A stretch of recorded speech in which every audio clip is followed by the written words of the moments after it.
வெயிலோடு விளையாடி வெயிலோடு உறவாடி வெயிலோடு மல்லு கட்டி ஆட்டம் போட்டோமே.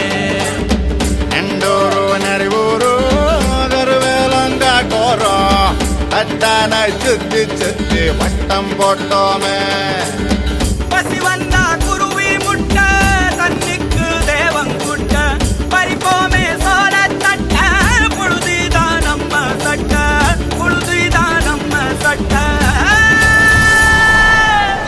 வெயிலோடு விளையாடி வெயிலோடு உறவாடி வெயிலோடு மல்லு கட்டி ஆட்டம் போட்டோமே.